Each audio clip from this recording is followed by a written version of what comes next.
အားလုံးပဲမင်္ဂလာပါရှင် M1U ရဲ့ We Were You 3000 podcast ကနေပြန်လည်ပြီးတော့ကြိုဆိုလိုက်ပါတယ်ဒီတစ်ပတ်မှာတော့ဖိတ်ခေါ်ထားတဲ့ guest speaker ကတော့ M1U ရဲ့ ELI program batch 1က alumni တယောက်ကိုဖိတ်ခေါ်ထားတာဖြစ်ပါတယ်ဆိုတော့ဒီဘက်မှာဖိတ်ခေါ်ထားတာကတော့ ELI batch 1ကကိုအောင်ခန့်ပဲဖြစ်ပါတယ်ဒီနေ့မှာတော့ကိုအောင်ခန့်နဲ့အတူတူပေါ့နော်လူငယ်ဂျားမှာလုပ်ငန်းခွင်မှာရောခိုးရဲပေါ့နော်ဒီဘဝရဲ့အတွေ့အကြုံတွေမှာအစုံပဲပေါ့နော်အသုံးဝင်တဲ့ teamwork နဲ့ collaboration အကြောင်းကိုဒီနေ့မှာဆွေးနွေးတော့မှာဖြစ်တယ်ပေါ့နော်ဆိုတော့ဒီနေ့အတွက်ဖိတ်ခေါ်ထားတဲ့ speaker ကလည်းပဲရောက်နေပြီဆိုတော့ဟုတ်မင်္ဂလာပါရှင်ဟုတ်ကဲ့ပါဟုတ်မင်္ဂလာပါမရွှေရေဟုတ်ကဲ့ပါဟုတ်ဒီနေ့အတွက်ပေါ့နော်အချိန်ပေးပြီးတော့ podcast တွေအစီအစဉ်လေးလာပေးရတဲ့အတွက်လည်းပဲကျေးဇူးတင်ပါတယ်ဟုတ်ကဲ့ပါဟုတ်ကျွန်တော်ကလည်းဖိတ်ခေါ်ပေးလို့ကျေးဇူးတင်ပါတယ်ခင်ဗျဟုတ်ကဲ့ပါဒီတစ်ပတ်မှာပေါ့နော်လူငယ်ခြားထဲမှာအခုနောက်ပိုင်းလုပ်ငန်းခွင်မှာရောပြီးတော့တခြားပေါ့နော်အလုပ်တွေမှာရော teamwork ပေါ့နော်လိုအပ်လာရဲ့ teamwork အကြောင်းတွေပို့ပြီးတော့ပြောလာကြရဲပေါ့နော်လုပ်ငန်းခွင်မဝင်သေးဘူးဆိုရင်တော့မှပဲဒါတင်တဲ့နေပိုင်းမှာဆိုရင် presentation တွေလုပ်ရတယ် group work တွေလုပ်ရတယ်စသဖြင့်ပေါ့နော်အဲ့ဒီအတွက်ဆိုရင်ဒီ teamwork ဆိုတဲ့စကားလုံးကလည်းပဲအသုံးဝင်နေပေါ့နော်အဲ့ဒီအတွက်ကြောင့်မို့လို့အခုနောက်ပိုင်းမှာဆိုရင်လူငယ်တွေကြားမှာရောပေါ့နော် teamwork collaboration ဒါတွေကိုကြည်ကြဲပြည့်ပြည့်ပြောလာရပေါ့နော်အဲ့ဒီအတွက်ဒီ teamwork တွေ collaboration တွေကိုဘာလို့ပေါ့နော်ပိုပြီးကြည်ကြဲပြည့်ပြည့်ပြောဖို့လိုအပ်လာတာလဲပြီးတဲ့အခါကျတော့ဒီလို teamwork အားတွေပိုပြီးကောင်းလာမယ်ဆိုရင်ဘယ်လိုအကျိုးကျေးဇူးတွေရှိလာမလဲဆိုတာကိုဒီနေ့ပထမဆုံးစပြီးဆွေးနွေးပြပါအောင်ရှင်ဟုတ်ကဲ့ပါဟုတ်ကျွန်တော်တို့တွေဒီ teamwork တို့ collaboration တို့ ਨੇ ပတ်သက်ပြီးတော့ပို့ပြီးတော့တွင်တွင်ကြဲကြဲသုံးလာကြတယ်ပေါ့နော်အဓိကကတော့ကျွန်တော်ထင်တာတော့ကျွန်တော်တို့တွေရဲ့ဖြတ်တန်းရတဲ့ခေတ်အခြေအနေနောက်ပြီးတော့ကျွန်တော်တို့ကိုယ်တိုင်ရဲ့ဒီခေတ်ရဲ့လိုအပ်ချက်ပေါ့နော်။ဘာကြောင့်လဲဆိုရင်ကျွန်တော်တို့တွေကဒီနည်းပညာခေတ်မှာလည်းဖြတ်တန်းရတယ်။နောက်တစ်ခုကကျွန်တော်တို့ကြုံတွေ့ရတဲ့ကျွန်တော်တို့လှုပ်ဆောင်ရမယ့် test တွေ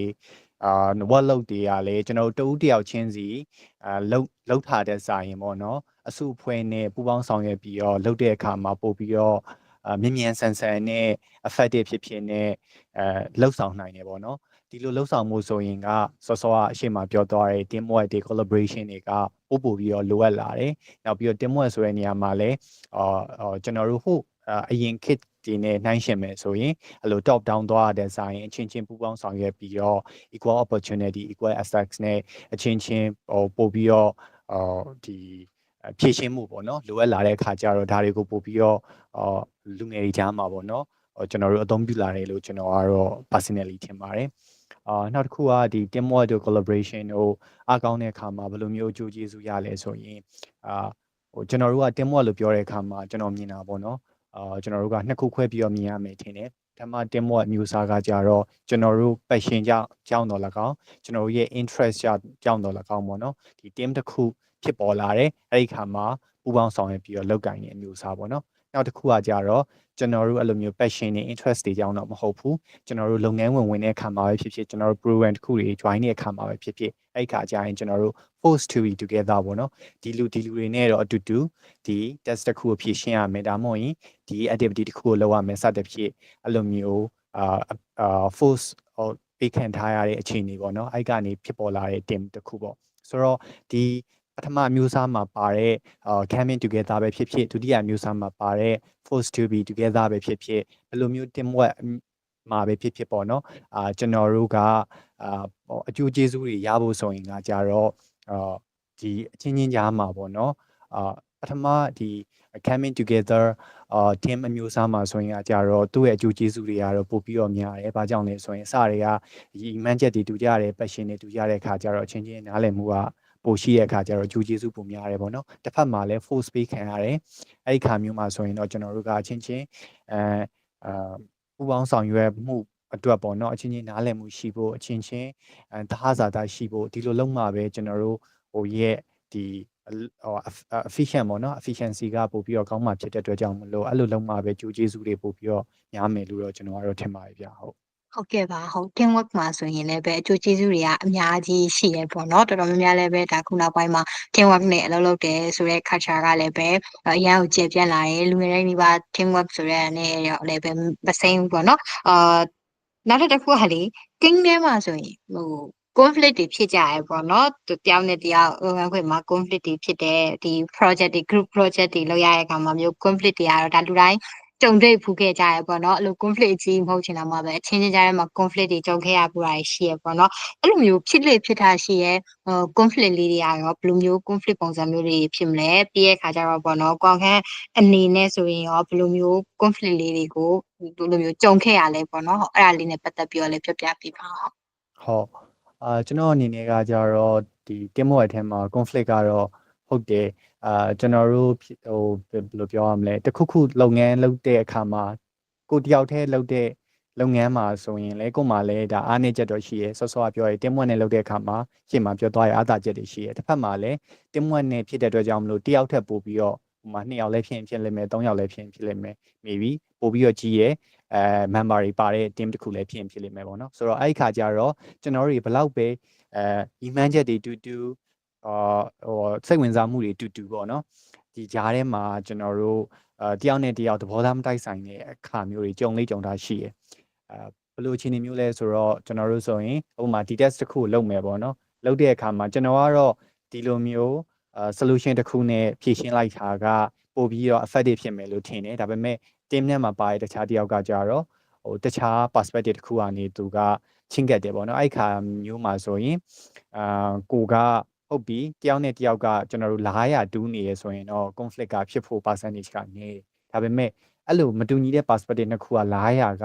တော်တော်လေးကွဲနေတဲ့အခါဆိုရင်တော့အချင်းချင်းကြားမှာတဟဇာတာမဖြစ်ဖ ೇನೆ ပေါ့နော်ဘေးဟာရွေးရမလဲဆိုပြီးတော့ဒွိဟဖြစ်ပြီးတော့ကျွန်တော်တို့ပြဿနာလေးဖြစ်နိုင်တယ်ပေါ့နော်အဲ့ဒီခါမျိုးမှာဆိုရင်ကျွန်တော်ကကြတော့ဘယ်လိုမျိုးအသုံးပြုလဲဆိုရင်အဲ့ဒီ pause ပေါ့နော်ကျွန်တော်တို့ဘယ်လိုမျိုး team နဲ့မှာဒီပြဿနာပဲဖြစ်ကျွန်တော်သုံးတာကတော့အဲ့ဒီသူတစ်ဖြစ်ပေါ့နော်ဒီ online ကနေလုပ်တဲ့အခါမျိုးမှာဆိုရင်ပို့ပြီးတော့ကျွန်တော်က pause ဆိုတာကိုပို့ပြီးတော့သုံးတယ်ပေါ့နော်။ဘာကြောင့်လဲဆိုတော့ကျွန်တော်တို့ကမြေပြင်မှာ team တစ်ခု meeting တစ်ခုလုပ်နေတဲ့ပြဿနာဖြစ်တယ်ဆိုရင်တော့တယောက်နဲ့တယောက်တွေ့နေရတဲ့အခါကျတော့သူဘယ်လိုမျိုး emotion ဖြစ်နေလဲဆိုပြီးတော့ကိုကချက်ချင်း adapt လုပ်ပြီးတော့ဖြည့်ရှင်းလို့ရတာမျိုးဖြစ်တယ်။ဒါပေမဲ့ online မှာဖြစ်နေတဲ့အခါမျိုးမှာဆိုရင်ပို့ပြီးတော့ကျွန်တော်တို့ကသတိထားရတယ်ပေါ့နော်။အဲ့ဒီအခါမျိုးမှာဆိုရင်ကျွန်တော်က pause ကိုဘာကြောင့်သုံးလဲဆိုတော့ဟုတ်ပြီကျွန်တော်သူ့မှာလည်းဒီအတွေးရှိမယ်ကျွန်တော်မှာလည်းဒီတွေးရှိမယ်ကျွန်တော်တို့နှစ်ဖက်လုံးမှာစဉ်းစားဖို့ပေါ့နော်ဒီ test တစ်ခုပြီးဖို့စဉ်းစားဖို့အချိန်လိုတယ်အဲအကြောင်းမလို့ကျွန်တော်တို့ maybe 9မိနစ်တော့၎င်းမိနစ်ပိုင်းတော့၎င်း3မိနစ်တော့၎င်းပေါ့နော်အဲ့လိုမျိုးအချိန်လေးခဏပေးပြီးတော့ကျွန်တော်တို့စဉ်းစားရပေါ့နော်ပြီးရဲ့အခါမှာကျွန်တော်တို့အဲ့လိုမျိုး conflict ဖြစ်လာပြီဆိုရင်အချင်းချင်းဘာလုပ်ဖို့လိုလဲဆိုတော့ blame လုပ်ဖို့ကိုရှောင်ရှားဖို့လိုတယ်ပေါ့နော်။ဘာကြောင့်လဲဆိုရင်ပြဿနာဖြစ်နေပါပြီဆိုတော့မှကျွန်တော်တို့ကတယောက်နဲ့တယောက် blame လုပ်မိရဆိုရင်ပို့ပြီးတော့ဒီပြဿနာပို့ပြီးတော့ကြီးထွားနိုင်တယ်ပေါ့နော်ဆိုတော့အဲ့လိုမျိုးလေးတွေအသုံးပြုလို့ရမယ်ထင်ပါတယ်ကျွန်တော်ကတော့အဲ့ pause ကိုသုံးတယ်အဲ့နောက်ပြီးတော့ blame လုပ်မိဖို့ပေါ့နော် blame လုပ်တဲ့ culture ကို avoid လုပ်ဖို့အတွက်ကိုလည်းသုံးပြီးတော့ကျွန်တော်ကတော့ဖြည့်ရှင်းရရှိပါတယ်ခင်ဗျဟုတ်ကဲ့ပါဟုတ်ကျေးဇူးပါနောက်ထပ်ပေါ့နော်ဟိုတင်းနေမှာဆိုရင်တော်တော်များများကလေ diverse ဖြစ်တယ်ပေါ့နော်တင်းထဲမှာပါတဲ့သူတွေကဟိုသူတို့ဒါသိထားတဲ့ knowledge တွေလည်းတယောက်နဲ့တယောက်မတူသလိုပြီးရဲ့အခါကျတော့ culture တွေလည်းပဲမတူကြဘူးပေါ့နော်အဲ့လိုမျိုး diverse ဖြစ်တဲ့ team တွေမှာဆိုရင်ပေါ့နော်ဟိုဘယ်လိုမျိုးနီးလန်းနေတဲ့ဒီ collaboration အားကောင်းလာအောင်လုပ်လို့ရမလဲပေါ့နော်ဒီ diverse ဖြစ်တဲ့ team တွေနဲ့ team ထဲမှာလူတွေနဲ့တွေ့ဖူးမှာပဲပေါ့နော်တယောက်နဲ့တယောက်ကမတူကြဘူးလေနော်အဲ့ဒီခါမျိုးကြရင်ရောဘယ်လိုနီးလန်းလေးကိုအသုံးပြုပြီးတော့လုပ်လို့ရမလဲဆိုတာလေးကိုလည်းပဲတစ်ချက်လောက်ဆွေးနွေးပေးပါဦးပေါ့နော်ဟုတ်ကဲ့ပါဟုတ်ဒီလိုမျိုး diverse ဖြစ်တဲ့ team တွေပေါ့နော် diverse ဖြစ်ဒီpredefine လုပ်ထားတဲ့ team ပဲဖြစ်ပါဘယ်လိုမျိုးအခြေအနေမှာပဲဖြစ်ကျွန်တော်တို့ကအချင်းချင်းကြားမှာပို့ပြီးတော့efficient ဖြစ်ဖို့ဆိုရင်ကျွန်တော်သုံးတဲ့test ကျွန်တော်သုံးတဲ့ techniques တွေရှိရပေါ့နော်ပထမတစ်ခုကကြတော့ကျွန်တော်တို့ဒီ team ထဲမှာပါတဲ့ member တွေပေါ့နော်ဒီ member တွေရဲ့ roles ကိုတိတိကျကျassign လုပ်ဖို့ပေါ့နော်။ဘာကြောင့်လဲဆိုတော့ကျွန်တော်တို့ကမတူညီအစတွေက diverse background ကလာတာဖြစ်တယ်။အဲ့တော့မတူညီရဲ့skills တွေလည်းရှိတယ်။မတူညီရဲ့ perspectives တွေလည်းရှိတယ်။ဆိုတော့ role မသတ်မှတ်ထားခြင်းအဖြစ်ဒါတွေကြားထဲမှာကျွန်တော်တို့က conflict ဖြစ်နိုင်တယ်။အဲ့တော့ဒီဟာကိုရှောင်ရှားဖို့ဆိုရင်ကျွန်တော်တို့ကအစကတည်းကဒီ assign specific rules ပေါ့နော်။ဒါကိုတိတိကျကျချမှတ်ထားဖို့လိုတယ်။နောက်တစ်ခုကကြတော့ B ပေါ့နော် B ကကြတော့balance the workload ပေါ့နော်ဘာကြောင့်လဲဆိုတော့ဟုတ်ပြီ role တော့သတ်မှတ်ထားတယ်ဒါပေမဲ့ဒီ role ကိုတာဝန်ယူထားတဲ့သူကတော့ workloads တွေများနေရမျိုးဒီတစ်ဖက်မှာတော့သူကနည်းနေရမျိုးအဲ့လိုမျိုးမဖြစ်အောင်ကျွန်တော်တို့ကအစကတည်းကပေါ့နော်ဒီ workloads တွေကို balance လုပ်ထားဖို့လိုတယ်ပေါ့နောက်တစ်ခုကကြတော့ဒီ team ကြားထဲမှာဒီ communicate လုပ်ဖို့ကျွန်တော်တို့ကလိုတာ哦ဆိုတော့ဒီ communicate လုပ်တဲ့အခါမှာလည်း clear communication ဖြစ်ဖို့ကျွန်တော်တို့တွေonline မှာဆိုလဲဘယ်လိုမျိုး platform တွေကိုသုံးမှာလဲဒါမှမဟုတ်ရင်ကျွန်တော်တို့hybrid လုပ်တယ်ဆိုရင်လည်းဒီအချိန်မှာတော့ဘယ်လိုမျိုးတွေ့ကြမှာလဲonline မှာဆိုရင်တော့ဘယ်လိုမျိုး communicate လုပ်ကြမှာလဲစသဖြင့်ပေါ့အဲ့လိုမျိုး clear communication ဖြစ်နေဖို့လိုတယ်ပေါ့နော်နောက်တစ်ခုကကြတော့ဒီအချင်းချင်းကြားမှာ conflict တွေကိုရှောင်ရှားဖို့ဒါမှမဟုတ် conflict တွေဖြစ်လာပြီဆိုရင်ကျွန်တော်တို့ overcome လုပ်ဖို့ဆိုရင်ကကြတော့ဒီ develop trust ပေါ့နော်ကျွန်တော်တို့ယုံကြည်မှုတွေကိုလည်းကျွန်တော်တို့တိုးတက်အောင်တိဆောက်ယူဖို့လိုတယ်ပေါ့နော်နောက်တစ်ခုကကြတော့နောက်ဆုံးတစ်ခုပေါ့နော်ဒီကျွန်တော်တို့တွေဟုတ်ပြီ team တစ်ခုတော့ဖြစ်လာပြီဒီအလုပ်တစ်ခုလည်းလုပ်ကြပြီရက်ပိုင်းလောက်ဆိုရင်တော့1ရက်2ရက်3ရက် maybe 9ရက်အဲ့လောက်ဆိုရင်တော့မသိတာသေးဘူးပေါ့နော်ဒါပေမဲ့ maybe 1လ6လ1နှစ်စသဖြင့်ဒီ team နဲ့ပို့ပြီးတော့ကြားလေဒီ team ကကြားထဲမှာပို့ပြီးတော့အဲ့လို gap တွေလည်းဖြစ်ပေါ်လာနိုင်တယ်ပေါ့နော်နောက်တစ်ခုကကြတော့ team ကလောက်ရတဲ့တာဝန်တွေဖြည်းဖြည်းနဲ့အချိန်လဲကြာလာတယ်ဒီအလုပ်တွေကိုလည်းနေ့စဉ်လောက်လာတဲ့ခါကျရင်ကျွန်တော်တို့ burn out လည်းဖြစ်လာနိုင်တယ်ပေါ့နော်ဆိုတော့အဲ့လိုဟာမျိုးတွေကာကွယ်ဖို့အတွက်ဆိုရင်လည်းကျွန်တော်တို့ကတယောက်နဲ့တယောက် encourage လုပ်ဖို့လိုတယ်ပေါ့နော်နောက်ဆုံးတစ်ခုကတော့ encourage each other ပေါ့ဒီ member တွေချင်းချင်းကြားမှာဟုတ်ပြီသူပင်မနေရဆိုရင်လည်းသူ့အချိန်တစ်ခုပေးပြီးတော့နားခိုင်းတာမျိုးဒါမှမဟုတ်ရင်သူ့မှာဒီအကူအညီလိုအပ်နေရလားအကြံဉာဏ်လိုအပ်နေရလားစသဖြင့်ပေါ့နော်အဲ့ဒီအခြေအနေပေါ်မူတည်ပြီးတော့ကျွန်တော်တို့ team တစ်ခုမှာ encourage လုပ်ဖို့လည်းလိုရပေါ့နော်ဒီ ABCDE ဆိုတဲ့moral ဒီ techniques ပေါ့နော်အဲ့ဒါကတော့ဒီ team တွေကြားထဲမှာပြိပခါတွေဖြစ်လာပြီးနောက်ပြီးတော့ကိုယ့်ရဲ့ဒီ action plans တွေကလည်းပြဿနာတွေဖြစ်လာပြီးဆိုရင်ကျွန်တော်တို့ဖြေရှင်းလို့ရတဲ့နည်းပညာတစ်ခုပေါ့နော်ဟုတ်ကဲ့ပါဟုတ်ဒီ technique ထဲမှာဆိုရင် communication ဆိုတဲ့ဟာလေးကိုတခုပြောသွားတာသိလိုက်ရတယ်ပေါ့နော်ဟုတ်အဲ့ဒီမှာဆိုရင်ဒီ communication နဲ့ပတ်သက်ပြီးတော့နည်းနည်းလေးထပ်ပြီးတော့မေးချင်တယ်ပေါ့နော် team တွေထဲမှာဆိုရင်communication တွေမပြတ်မသားကြီးဖြစ်တာပေါ့နော်အဲ့လိုမျိုးတွေကိုကြုံရတယ်လို့ထင်တယ်အဲ့ဒီအတွက်ပေါ့နော်ဒီလိုမျိုး team ထဲမှာဆိုရင် communication ကောင်းအောင်ဘယ်လိုမျိုးတယောက်နဲ့တယောက်အချိတ်ဆက်မိအောင်ဘယ်လို technique တွေကိုသုံးရမလဲဒါမှမဟုတ်ရင်ဘယ်လိုမျိုးနီးလန်းနေနဲ့ပေါ့နော် team ထဲမှာရှိနေတဲ့သူတွေရဲ့ဒါ emotion ဘိုင်းတွေရော mindset ဘိုင်းတွေရောဆိုရင်ဘယ်လိုမျိုးလေးထားရမလဲပေါ့နော်အဲ့ဒါလေးနဲ့ပတ်သက်ပြီးတော့လည်းပဲ communication ဘိုင်းလေးကိုလည်းပဲလေထပ်ပြီးတော့ပြောပြပေးလို့ရမလားရှင်ဟုတ်communication ဘိုင်းနဲ့ပတ်သက်ပြီးတော့ဆိုရင်တော့ကျွန်တော်အတွေ့အကြုံရပါတော့ကျွန်တော်တို့ကteam တစ်ခုအတူတူစုဖွဲ့နေရဆိုပေမဲ့အကုန်လုံးကကျွန်တော်အားတဲ့အချိန်ရယ်နောက်ထပ် member တယောက်အားတဲ့အချိန်ရယ်လည်းမတူဘူးပေါ့နော်အဲ့ဒီအချိန်တွေမျိုးမှာဆိုရင်ကျွန်တော်တို့ကအစတွေကတယောက်နဲ့တယောက်ကရှင်းရှင်းလင်းလင်းပေါ့နော်ဘယ်လိုအချိန်မှာဘယ်လိုမျိုး keyword ကိုသုံးမယ်ဥပမာဟုတ်ပြီသူမအားဘူးဆိုရင်တော့ကိုကသူနဲ့အရန်ကိုအားချင်းဖြစ်နေတဲ့အခြေအနေတစ်ခုပေါ့နော်အဲ့ဒီမှာ communicate လုပ်ဖို့လိုတယ်အဲ့လိုအခြေအနေမျိုးမှာဆိုရင်ကျွန်တော်တို့ကစောစောကပြောတဲ့ keyword ပေါ့နော်အဲ့ keyword လိုမျိုးသုံးပြီးတော့ဟုတ်ပြီငါဒီ keyword သုံးနေဆိုရင်တော့ main ဘက်ကနေဒါမှမဟုတ်ရင်တငယ်ချင်းဘက်ကနေတော့ငါ့ကိုဆိုစာပြန်ဆိုတာမျိုးပေါ့နော်အဲ့လိုမျိုးသူနဲ့ကိုကြားမှာပဲတည်ရဲ့ keyword လေးတွေသုံးပြီးတော့လည်းမဖြစ်မနေ emergency အခြေအနေမျိုးမှာ communicate လုပ်လို့ရတယ်ဒါတစ်ပိုင်းပေါ့နော်နောက်တစ်ခုပုံမှန်အခြေအနေမျိုးမှာဆိုရင်ကကြတော့တယောက်နဲ့တယောက်က mutual understanding mutual respect ရှိဖို့လိုတယ်ပေါ့ဟုတ်ပြီကိုကတော့ကိုအရန်ကိုတက်ကြွနေရဲ့အခြေ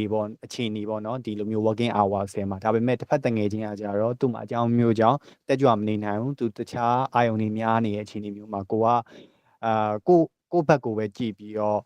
သူ့ကိုဘယ်လိုပြောရမလဲတွန်းအားပေးရမျိုးပေါ့နော်အဲ့လိုမျိုးလှုပ်ထားတဲ့ဆိုင်သူနဲ့ကိုကြားမှာ mutual understanding ရှိဖို့နောက်ပြီးတော့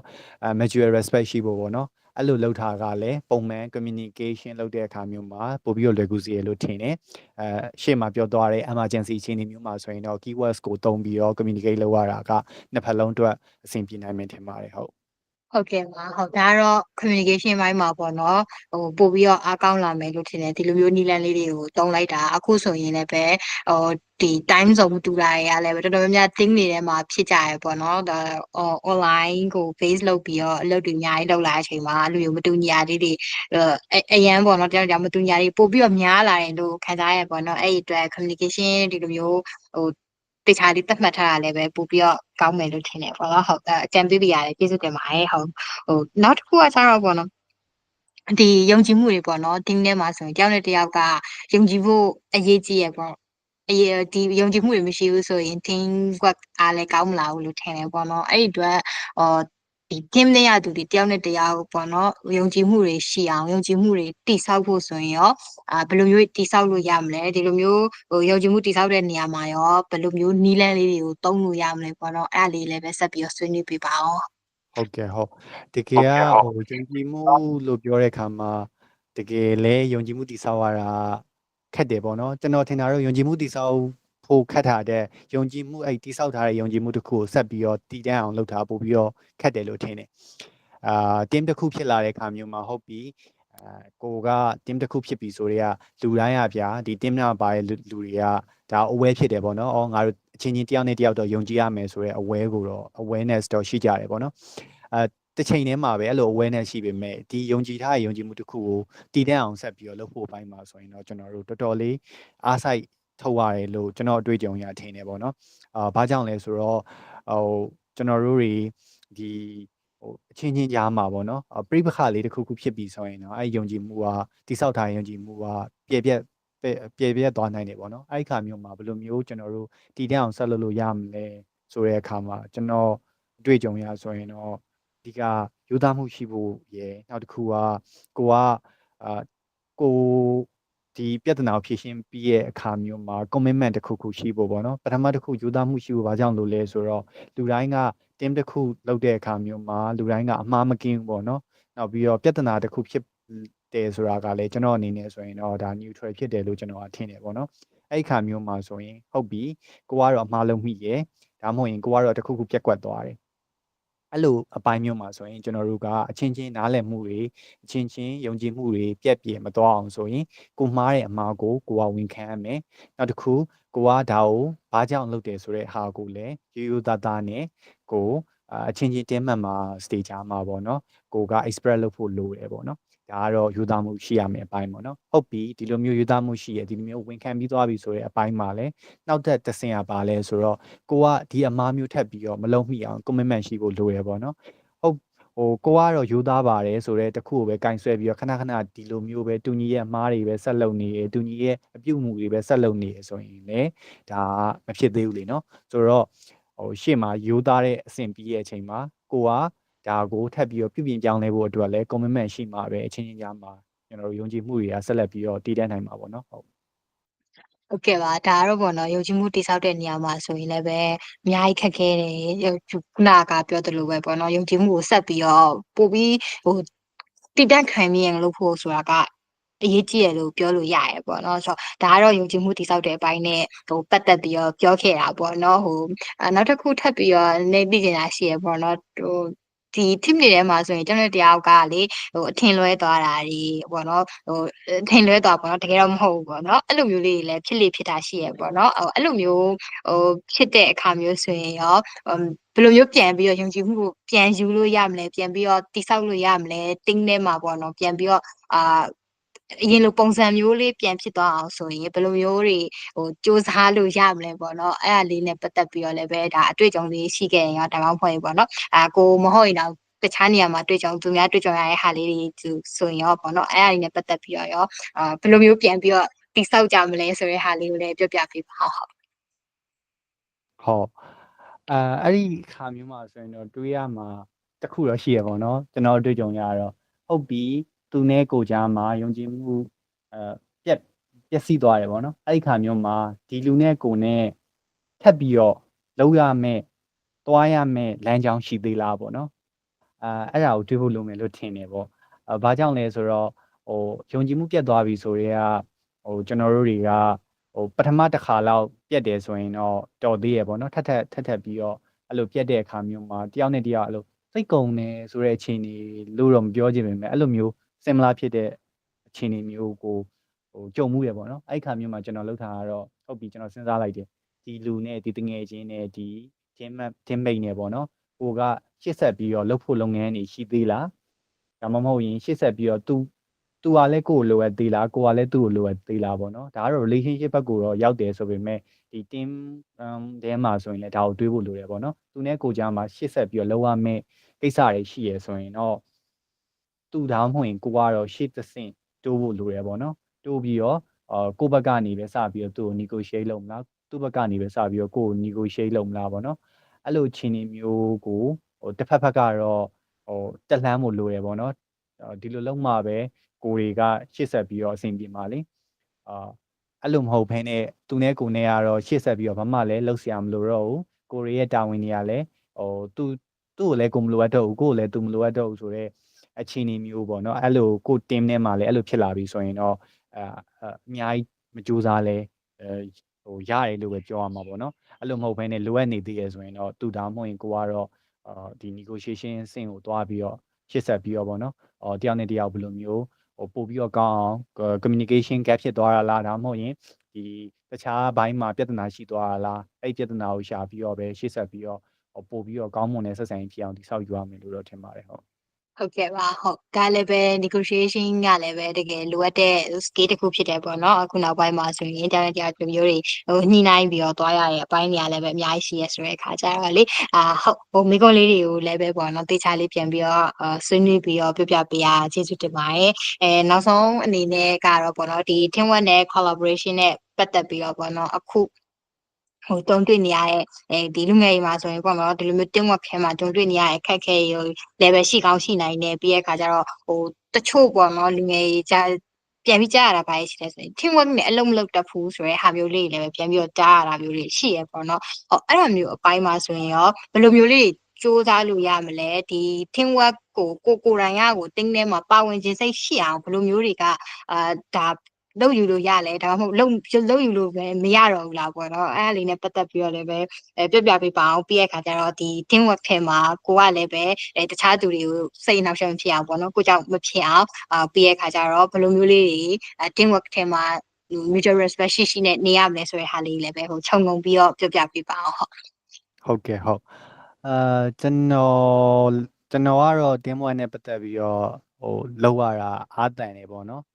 ်ကျွန်တော်တွေးရကြတော့ဟုတ်ပြီကျွန်တော်ဒီတစ်ခုကိုလုပ်တဲ့အခါမှာကျွန်တော်တယောက်တည်းလုပ်ထားတဲ့ဆိုင်တငယ်ချင်းတွေနဲ့အတူတူလုပ်ရင်တော့ဒါမှမဟုတ်ရင်ဒီလူတွေနဲ့အတူတူလုပ်ရင်တော့ငါလုပ်ချင်တဲ့ idea တွေငါလုပ်ချင်တဲ့ action plans တွေကပို့ပြီးတော့ effective လည်းဖြစ်မယ်နောက်ပြီးတော့ reach ကလည်းပိုရောက်မယ်လို့ယုံကြည်တဲ့အတွက်ကြောင့်မလို့ကျွန်တော်ကတော့ teamwork နဲ့ပို့ပြီးတော့လုပ်ရတာအားတန်နေတူပေါ့နော်တစ်ချိန်တည်းမှာပဲteamwork နဲ့လုပ်တာအားတန်နေတော့ညာလေတစ်ခါတလေကြာရင်ကျွန်တော်ကိုယ်တိုင်တောင်ပေါ့နော်အဲ့လိုမျိုးတက်ကြွနေနေအောင်တစ်ခါတလေကြာရင်teamwork နဲ့ပတ်သက်ပြီးတော့ကိုမလုပ်ချင်တဲ့အခြေအနေမျိုးရှိရပေါ့နော်ငါဒါတယောက်တည်းလုပ်လိုက်လေရပါတယ်ဆိုတာမျိုးအဲ့လိုအခြေအနေမျိုးလည်းရှိတဲ့အတွက်ကြောင့်မလို့ဒီလိုအခြေအနေရှိရဲ့တခြားတငယ်ချင်းတခြားလူငယ်တွေအတွက်လည်းပေါ့နော်ကျွန်တော်ပြောချင်တာကတော့အဲ့လိုအခြေအနေမျိုးမှာဆိုရင်လည်းကျွန်တော်တို့နားချင်နေလဲနားလို့ရပါတယ်ပေါ့နော်ဒါပေမဲ့ကိုယ့်ဘက်ကနေဒီ teamwork နဲ့ပတ်သက်ပြီးတော့လုပ်ဖို့လိုအပ်လာတဲ့ test တွေကိုတော့ဒါကတော့မဖြစ်မနေလုပ်ရတော့မှာပေါ့နော်အဲ့ဒီခါမျိုးမှာဆိုရင်တော့ကျွန်တော်တို့တွေးရမှာကမဖြစ်မနေလုပ်ရမယ့်ကိစ္စဖြစ်တဲ့အတွက်ကြောင့်မလို့ငါတယောက်တည်းနဲ့လည်းလုပ်လို့မဖြစ်ဘူးလုံနိုင်တဲ့ capacity လည်းမရှိတဲ့အခါမျိုးမှာဆိုရင်တခြား member တွေရဲ့အကူအညီတခြားလူတွေရဲ့အကူအညီလိုအပ်တဲ့အတွက်ကြောင့်မလို့ကိုကသူတို့နဲ့ကိုနဲ့ပူပေါင်းလှုပ်ဆောင်မှရမယ်ဆိုတဲ့စိတ်ပေါ့နော်အဲ့ဒီစိတ်နဲ့ပဲကျွန်တော်တို့ teamwork တွေကို successful ဖြစ်အောင်လုပ်ရတယ်ပေါ့ဆိုတော့ဒါတွေကိုပို့ပြီးတော့အားကောင်းအောင်ဘယ်လိုမျိုးပြုမှုလို့ရလဲဆိုရင်ကြတော့ကျွန်တော်ထင်တာတော့အဲ့ဒီကိုယ့်အနေကိုပဲပို့ပြီးတော့sensitive ပေါ့နော်ကိုကဟုတ်ပြီ team လို့ပဲနဲ့လုံးဝကိုတယောက်တည်းပေါ့နော်လုံနိုင်တဲ့ capacity ရှိရဲအဲ့လိုအလုပ်မျိုးတွေပဲကိုကလောက်ကင်နေရပေါ့နော်ဆိုရင်တော့ဒါကတော့ရတယ်ဒါကလည်းသူ့ရဲ့ရွေးချယ်မှုပေါ့နော်အဲ့လိုမဟုတ်ဘဲနဲ့ကိုကအဲ့ဒီစိတ်ပဲရှိတာပေါ့နော်ဒါပေမဲ့ကိုကျင်လည်ရတဲ့ပတ်ဝန်းကျင်ကိုကျင်လည်ရတဲ့အတိုင်းဝန်းကကြတော့တင်းမွက်နဲ့လုံမှပြီးမြောက်မဲ့နေရာပေါ့နော်အဲ့လိုအခြေအနေမျိုးရောက်နေရဆိုရင်တော့ဒါကိုအားကောင်းလာအောင်ကိုဘယ်လိုပြောရမလဲစူးစမ်းပြီးတော့လုပ်ယူရမယ်ပေါ့နော်လုပ်ယူတယ်ဆိုတဲ့အပိုင်းမှာလည်းတယောက်နဲ့တယောက်တော့တူမှာမဟုတ်ဘူးဥပမာကျွန်တော်ကတော့ဘေးအပိုင်းတွေမှာအားလာတယ်ဘေးပိုင်းတွေမှာအားနေတယ်ဆိုတာကျွန်တော်ကိုယ်တိုင်သိမှဒီ team နဲ့ပတ်သက်ပြီးတော့သူတို့နဲ့ကောင်းကောင်း communicate လုပ်နိုင်မှာပေါ့နော်ဆိုတော့တခြားလူငယ်တယောက်ကလည်းသူ့ရဲ့အားသာချက်သူ့ရဲ့အားနည်းချက်ကိုဒီ team နဲ့ပတ်သက်ပြီးတော့သိမှာပဲဒီ team နဲ့မှာသူပို့ပြီးတော့ဝင်ဆက်နိုင်မှာပေါ့နော်ဆိုတော့ ဒီဖွဲ့စည်းနေပေါ့နော်နောက်ပြီးတော့ပူပေါင်းဆောင်ရွက်ပြီးတော့မဖြစ်မနေလှုပ်ဆောင်မှုလိုအပ်နေတဲ့နေရာမှာရှိနေတဲ့လူငယ်တွေအနေနဲ့ကကြတော့ကိုယ်တိုင်ပဲကိုယ့်ရဲ့ဒါအားတာချက်အားနည်းချက်ကိုတစ်ချက်စဉ်းစားပြီးတော့ကိုဘယ်လိုမျိုး approach နဲ့ပေါ့နော်ကျွန်တော်ကတော့ရှေ့မှာဒီ approach ကိုသုံးပြီးတော့ကျွန်တော်ရဲ့ဒီအတိုင်ဝန်းမှာကျွန်တော်ကပူပေါင်းဆောင်ရွက်တယ်ပေါ့ဒီ approach တွေဒီ techniques တွေကကျွန်တော်နဲ့အဝင်ခွင့်ကြားဖြစ်တယ်ကျွန်တော်နဲ့အဆင်ပြေရဆိုပေမဲ့တခြားလူငယ်တွေအတွက်ဆိုရင်လည်းဒါအဆင်ပြေခြင်းမှပြင်မှာပေါ့နော်ပြင်ရင်လည်း maybe တဝက်လောက်တော့အဆင်ပြေတဝက်ကတော့အဆင်မပြေဘူးစသဖြင့်အဲ့လိုအခြေအနေမျိုးလည်းရှိနိုင်တယ်အဲ့ခါမျိုးမှာဆိုရင်လည်းကိုယ်နဲ့ကိုက်ညီမဲ့ဟာကိုကိုယ်တိုင်ရှာဖွေပြီးတော့ပဲဒါပို့ပြီးတော့ကောင်းမွန်တဲ့အဖွဲ့အစည်းစိတ်တဲ့ပို့ပြီးတော့ကောင်းမွန်တဲ့အတိုင်ဝန်းစိတ်တဲ့အဲ့လိုမျိုးကိုမွေးမြူသွားရင်းနဲ့ပဲကျွန်တော်တို့ကပို့ပြီးတော့ကောင်းမွန်တဲ့အရွေးတွေကိုတွားနိုင်မှာပေါ့နော်နောက်တစ်ခုကဒီခေတ်ဒီအခါပေါ့နော်ဒီခေတ်မှာဆိုရင်ကျွန်တော်တို့ကပြဿနာတွေအများကြီးရှိရဗျာကျွန်တော်တို့ပတ်ဝန်းကျင်မှာအဲ့ပြဿနာတွေတော်တော်များများက interconnected ဖြစ်နေတာပေါ့နော်ဆိုတော့ဘယ်လိုမျိုးလဲဆိုတော့ဒီပြဿနာတစ်ခုဖြစ်လာပြီဆိုရင်ဒီပြဿနာကိုတယောက်တည်းကိုဒါမှမဟုတ်လူပုဂ္ဂိုလ်တယောက်ကိုပဲတက်ရောက်မှုရှိနေတာမဟုတ်ဘဲနဲ့အတိုင်ဝန်းတစ်ခုလုံးကိုတက်ရောက်မှုရှိနေတဲ့ပြဿနာကြီးဖြစ်တယ်ဆိုတော့အဲ့လိုမျိုးပြဿနာတွေအဲ့ပြဿနာတွေကိုလည်းကိုတယောက်တည်း capacity နဲ့ဖြေရှင်းလို့ရတဲ့ပြဿနာမျိုးမဟုတ်ဘူးပူပေါင်းဆောင်ရွက်ပြီးမှဖြေရှင်းလို့ရတဲ့ပြဿနာမျိုးဆိုတော့အဲ့ပြဿနာမျိုးတွေကိုကိုကအစရသိပြီးသားကိုတယောက်တည်းဖြေရှင်းလို့မရတာဖြစ်တဲ့အတွက်ကြောင့်မလို့တခြားလူတွေရဲ့အကူအညီကမဖြစ်မနေဘူးလုံးနေတာဗျာဆိုတော့အဲ့ဒီဟာကိုလည်း awareness ရှိနဲ့ဒါကိုမဖြစ်မနေလောက်ရမယ်ဆိုတဲ့စိတ်မျိုးနဲ့ပေါ့နော်ကျွန်တော်တို့ဖြည့်ရှင်းမယ်ပူပေါင်းဆောင်ရွက်မယ်ဆိုရင်တော့ပို့ပြီးတော့ကျွန်တော်တို့ရဲ့ဘယ်လိုပြောရမလဲကျွန်တော်တို့ရဲ့လုံနိုင်စွမ်းနေရပေါ့နော်ပို့ပြီးတော့ကောင်းမွန်လာမယ်ပို့ပြီးတော့effective ဖြစ်လာမယ်လို့တော့ထင်ပါတယ်ဟုတ်ကဲ့ပါဟုတ်ဒီမှာတော့เนาะပြီးတော့ခါကြတော့နာတော့ရှိမှလည်းပဲပေါ့နော် teamwork နဲ့ပတ်သက်ပြီးတော့လည်းအများကြီးပြောခဲ့ပြီးပြီဆိုတော့ဒီ teamwork ထဲမှာဒီ communication နဲ့ပတ်သက်တဲ့အကြောင်းတွေရောပြီးရဲ့ခါကျတော့ negotiation လုပ်လို့ရရဲဆိုတဲ့အကြောင်းတွေပြီးရဲ့ခါကျအခုနောက်ဆုံးပေါ့နော်လူငယ်တွေအနေနဲ့teamwork ထဲမှာဘယ်လိုမျိုးတွေအကောင့်အောင်ပို့ပြီးလှုပ်ဆောင်နိုင်ရမယ်ဆိုတဲ့အချက်လက်တွေကိုပေါ့နော်ဒီနေ့ teamwork နဲ့ collaboration ဆိုတဲ့အကြောင်းနဲ့ပြည့်စုံတော့ရှင်းပြသွားရဲဒီနေ့ဆွေးနွေးသွားရဲပေါ့နော်ဟုတ်အဲ့ဒီအတွက်လည်းပဲကျေးဇူးအများကြီးတင်ပါတယ်ဟုတ်ကဲ့ပါဟုတ်အချိန်ပေးပြီးတော့မိကွန်းလေးတွေကိုလည်းတေးချာမေးပေးရဲ့မတ်ရွှေယူလည်းကျေးဇူးတင်ပါတယ်နောက်ပြီးတော့ကျွန်တော်ဒီနေ့ sharing လုပ်သွားတဲ့ဟာတွေကကျွန်တော်ရဲ့အတွေ့အကြုံပေါ့နော်နောက်ပြီးတော့ကျွန်တော်ရဲ့သိပညာပေါ့အခြေခံပြီးတော့ဖြေတာဖြစ်တဲ့အတွက်ကြောင့်မလို့ဒါကြီးကြီးပဲမဖြစ်မနေပေါ့နော်တမက်ရိုးကြလိုက်လောက်တာမျိုးတဲ့စာရင်ကိုနဲ့ကိုက်ညီရဲ့ approach ကိုကိုတိုင်းရှာဖွေပေါ့နော်ကျွန်တော်ဟာကိုလည်းဒါ reference အနေနဲ့သုံးလို့ရတယ်တစ်ချိန်တည်းမှာပဲကိုနဲ့ကိုက်ညီရဲ့ technique ကိုနဲ့ကိုက်ညီရဲ့ approach ကိုကိုတိုင်းရှာဖွေပြီးတော့ကိုရဲ့ဒါလုပ်ငန်းခွင်မှာပဲဖြစ်ဖြစ်ကိုရဲ့ပညာရေးလမ်းကြောင်းမှာပဲဖြစ်ဖြစ်ဒါမှမဟုတ်ရင်ကိုရဲ့တခြားပေါ့နော်ဘေးအတိုင်းဝန်းမှာပဲဖြစ်ဖြစ်ပြန်လည်ပြီးတော့အသုံးချနိုင်တဲ့အခြေအနေမျိုးပေါ့နော်အဲ့လိုမျိုးကိုတိုင်းပဲဖန်တီးရမှာဖြစ်တဲ့ကြောင့်မလို့အဲ့ဒီအတွက်လည်းပို့ပြီးတော့ကောင်းမွန်နေပေါ့နော်အစီအစဉ်တွေပို့ပြီးတော့ကောင်းမွန်တဲ့ဘယ်လိုပြောရမလဲနည်းပညာတွေပေါ့နော်ရှာဖွေနိုင်မှုလဲကျွန်တော်ကဘယ်လိုပြောမျှော်လင့်ပါတယ်အဲ့လိုဖြစ်ဖို့လဲအားပေးချင်ပါတယ်ပေါ့နော်ဟုတ်ကဲ့ပါဟုတ်ကျေးဇူးများကြီးတင်ပါတယ်ဒီတစ်ပတ်မှာဆိုရင်ပေါ့နော်ကိုအောင်ခန့်နဲ့အတူတူ teamwork နဲ့ collaboration ဆိုတဲ့ concept အောက်ကနေပြီးတော့တူတူဆွေးနွေးခဲ့ကြရပေါ့နော်နောက်တစ်ပတ်မှာဆိုရင်လည်းပဲမတူညီရဲ့ topic တွေနဲ့အတူတူ MYU ရဲ့ We Were 3000 podcast ကပြန်လာခဲ့ပါမယ်ဒီနေ့ podcast လေးကိုပေါ့နော်အစအနေအဆုံးထိတေချာလေးနားထောင်ပေးခဲ့ကြတယ်တယောက်ချင်းစီတိုင်းကိုလည်းပဲကျေးဇူးများကြီးတင်ပါတယ်ရှင်